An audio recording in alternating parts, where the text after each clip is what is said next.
Class 11 set 4 class 11 set 4 আলোচনা করা হবে। সেট নম্বর রায়মার্টিনের সেট 4 এর গ্রুপে পার্ট 1টা। 1 নম্বর কোশ্চেনটা কি দেওয়া আছে? 1 নম্বর কোশ্চেন দেওয়া আছে x³ - 1/x² whole to the power 15 এর বিস্তৃতির x বর্জিত পদটি নির্ণয় করো। x বর্জিত পদ নির্ণয় করতে হবে, ঠিক আছে? x বর্জিত পদটা নির্ণয় করতে হবে। তাহলে আমরা কাজ করি, ধরে নিই r+1তম পদ হলো x বর্জিত পদ, r+1তম পদ হচ্ছে x বর্জিত পদ। তাহলে tr+1 সমান 15cr x³ whole to the power 15 - r into -1/x² whole to the power r। তাহলে এটা কি হয়েছে, এক্সের যে পার ছিল সেটা গুণ করে দেওয়া যাক। 15cr x³ 45 - 3r into -1 whole to the power r 1/x²। তাহলে 15cr -1 whole to the power r x³ 45 - 3r - 2r, ঠিক আছে? তাহলে কি হচ্ছে দাঁড়া এখানে অঙ্কটা 15cr -1 whole to the power r আর এক্সের পার্টটা হচ্ছে কত 45 - 5r।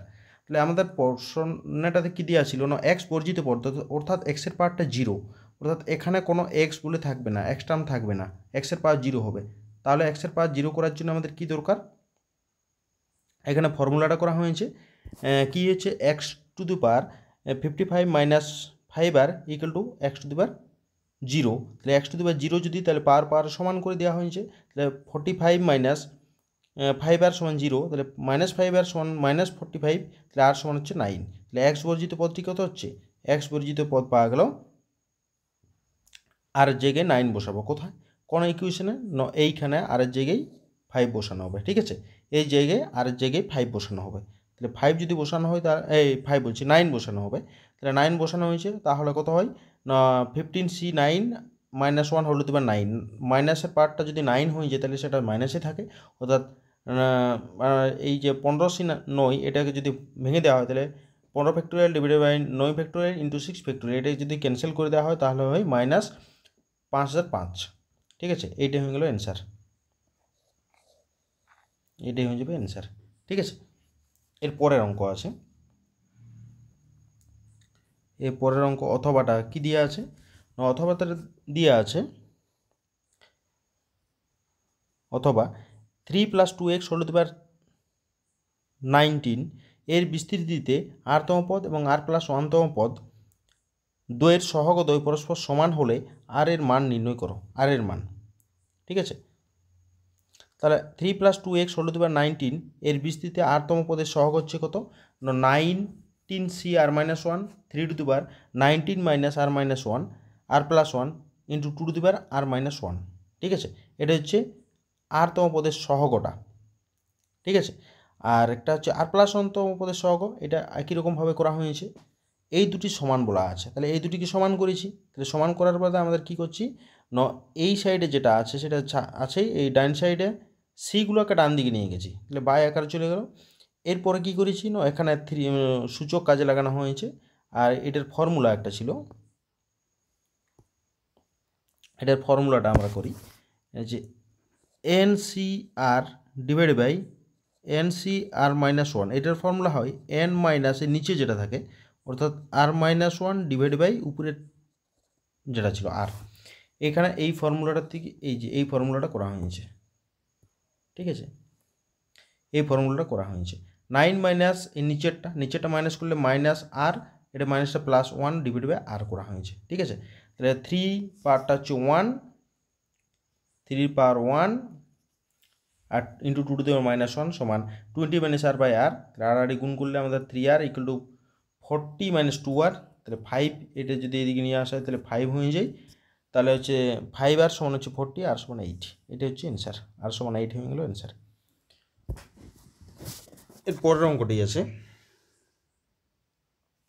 কোনো সমান্তরাল শ্রেণীর p-তম পদ q এবং q-তম পদ p হলে দেখাও যে p + q-তম পদ 0, ঠিক আছে? তাহলে প্রথম পদটা হচ্ছে a এবং সাধারণ অন্ত হচ্ছে d ধরে নিয়েছি আমরা।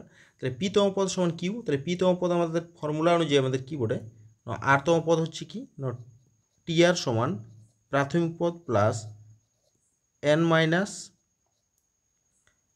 1 ইন্টু d, এইটা ফর্মুলা ছিল।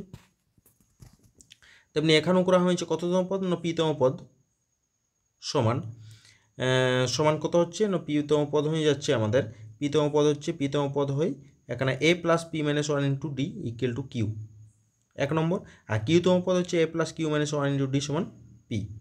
ঠিক আছে, তাহলে 1 ও 2 সমাধান করে পাই, তাহলে a plus P minus one into D সমান কিউ আর a plus Q minus one into D সমান পি। তাহলে এখান থেকে আমরা সমাধান করছি কি মাইনাস করে দিই, তাহলে আমাদের এখান থেকে ডি পাওয়া গেল ডি সমান মাইনাস ওয়ান। তাহলে ডি সমান মাইনাস ওয়ান এক নম্বরে বসাচ্ছি, এক নম্বর যদি বসানো হয় তাহলে কত হয় মাইনাস ডি এর জায়গায় মাইনাস ওয়ান, অর্থাৎ এ সমান এ প্লাস কিউ মাইনাস ওয়ান, এর মানটা পাওয়া গেল। তাহলে পি প্লাস কিউ তম পদ হচ্ছে কি a plus p plus Q minus one into d, d এর মানটা মাইনাস ওয়ান এবং এর মানটা হচ্ছে p plus Q minus one. এটা দুটো সমান হবে, এটা মাইনাসটা মাইনাস, তাহলে যেহেতু p plus Q minus one মাইনাসে p plus Q minus one দুটোই ক্যান্সেল, অর্থাৎ শূন্য অ্যান্সার হয়ে গেল। এটাই প্রমাণ করতে বলেছিল শূন্য। ঠিক আছে, এরপরের অঙ্ক,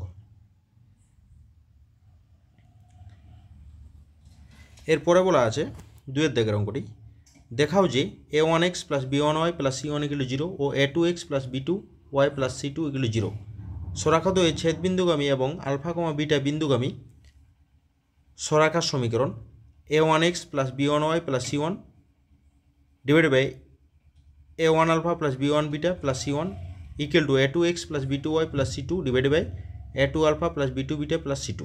এইটা আমাকে দেখাতে হবে।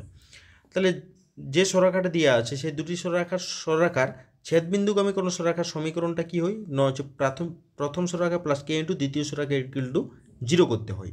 এটা এক নম্বর নাম দেওয়া হয়েছে এবং সেটা কত বিন্দুগামী না সেটা হচ্ছে আলফা কমা বিটা বিন্দুগামী, সেটা হচ্ছে আলফা কমা বিটা বিন্দুগামী। তাহলে আলফা বিটা দ্বারা স্যাটিসফাই করবে, তাহলে আলফা বিটা দ্বারা স্যাটিসফাই করে কে এর মানটা পাওয়া গেল কে equal to minus a1 alpha plus b1 beta plus c1 divided by a2 alpha plus b2 beta plus c2।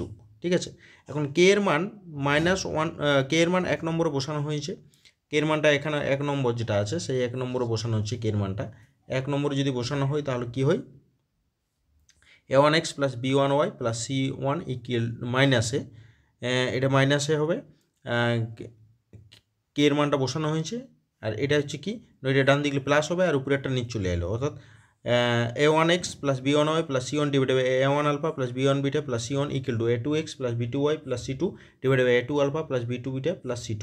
এটাই আমাদের প্রমাণ করতে বলেছিল। ঠিক আছে, এটা প্রমাণ হয়ে গেল। এর পরের দাগের অঙ্ক, এর পরের দাগের অঙ্কটিতে বলা আছে, পরেরটাতে বলা আছে x square by square plus y square by b square equal to 1 এবং x square by p square plus y square by q square equal to 1 উপবৃত্ত দুটির একই উৎকেন্দ্রতা থাকলে দেখাও যে a q equal to b P.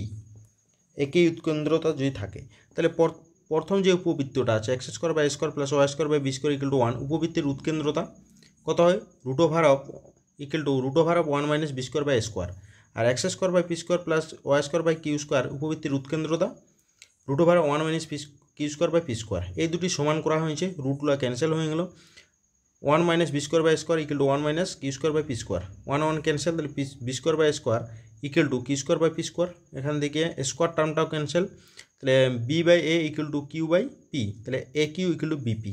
এটাই প্রমাণ হয়ে গেল, a q equal to b p. ঠিক আছে, এটা প্রমাণ হয়ে গেল।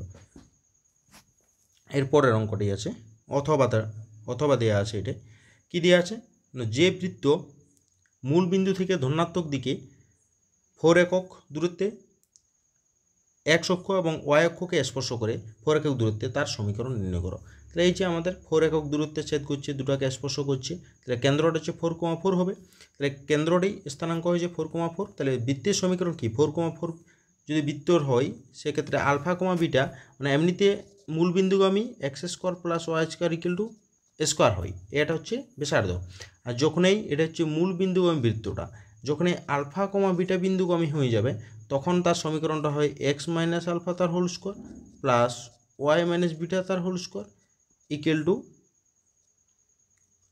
0। এই ইকুয়াল টু 0 নয়, ইকুয়াল টু স্কোয়ার। ঠিক আছে,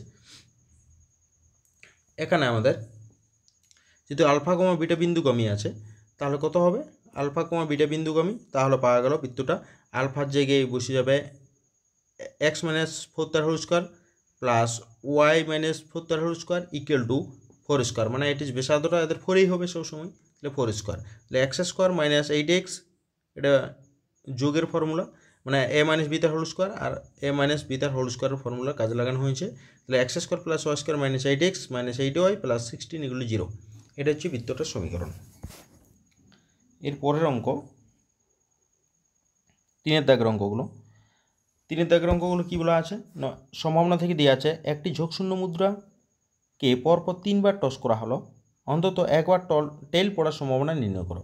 তাহলে একটি ঝোঁকশূন্য মুদ্রাকে পরপর 3বার টস করা হলে নমুনা দেশে মোট নমুনা বিন্দুর সংখ্যা হয় 2^3 অর্থাৎ 8, মানে হচ্ছে 2^n আকারে যায়, অর্থাৎ পরপর 3বার করা হয়েছে, তাহলে হেড অথবা টেল পড়ে, তাহলে 2^3 সমান হচ্ছে 8।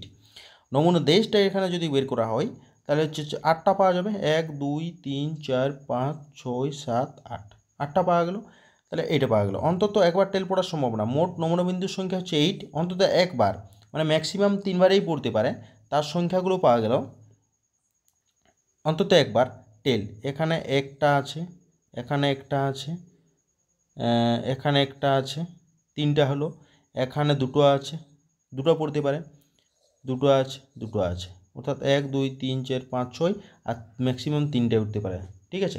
তার জন্য কত হলো 7/8, ঠিক আছে, তার জন্য 7/8।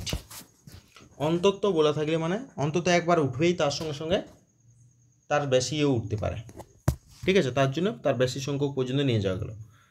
এরপরের অঙ্ক অথবাটা, যথেচ্ছভাবে নির্বাচিত কোনো অধিবর্ষে 53টি রবিবার থাকার সম্ভাবনা নির্ণয় করো। খুবই ইম্পর্ট্যান্ট কোশ্চেন, 53টি রবিবার থাকার সম্ভাবনা।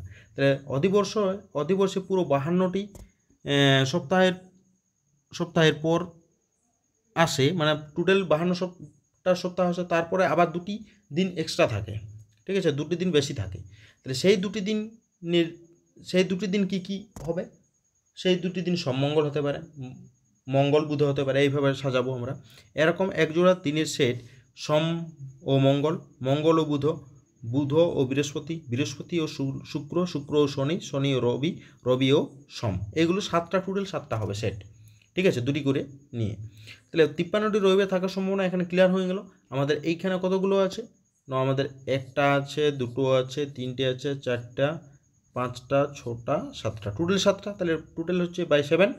আর রবিবার থাকার সম্ভাবনা, রবিবার হচ্ছে 2টি সেট পাবো রবিবারের জন্য, একটা হচ্ছে রবিবার এই শনি রবি একটা, আর এই যে রবি সোম 2টো, তাহলে 2/7 হয়ে গেল অ্যান্সার, ঠিক আছে।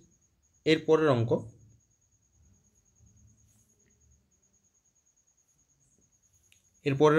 এ বি ও সি ঘটনা 3টি পরস্পর পৃথক ও সম্পূর্ণ যদি প্রবাবিলিটি অফ বি সমান 3/2 into probability of A, probability of C সমান 1/3 ইন্টু প্রবাবিলিটি অফ বি হয়, তবে প্রবাবিলিটি অফ সি নির্ণয় করো।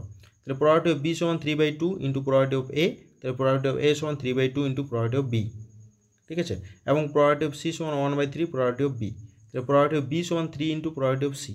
তাহলে বি এর মানটা আমরা পাওয়া গেল, তাহলে 1 নম্বরে বি এর মানটা বসানো যাক। তাহলে প্রবাবিলিটি অফ এ সমান 3/2 into 3 into probability of C, 3 cancel, তাহলে 2 ইন্টু প্রবাবিলিটি অফ সি। তাহলে যেহেতু এ বি ও সি ঘটনা 3টি পরস্পর পৃথক ও সম্পূর্ণ, তাহলে probability of A union B union C সমান 1, probability of A plus probability of B plus probability of C সমান 1, তাহলে 2 ইন্টু প্রবাবিলিটি অফ সি, এর মান বসানো হয়েছে, বি এর মান 3 into probability of C plus probability of C সমান 1, তাহলে 6 ইন্টু প্রবাবিলিটি অফ সি সমান 1, তাহলে প্রবাবিলিটি অফ সি সমান 1/6, এটা হয়ে গেল অ্যান্সার।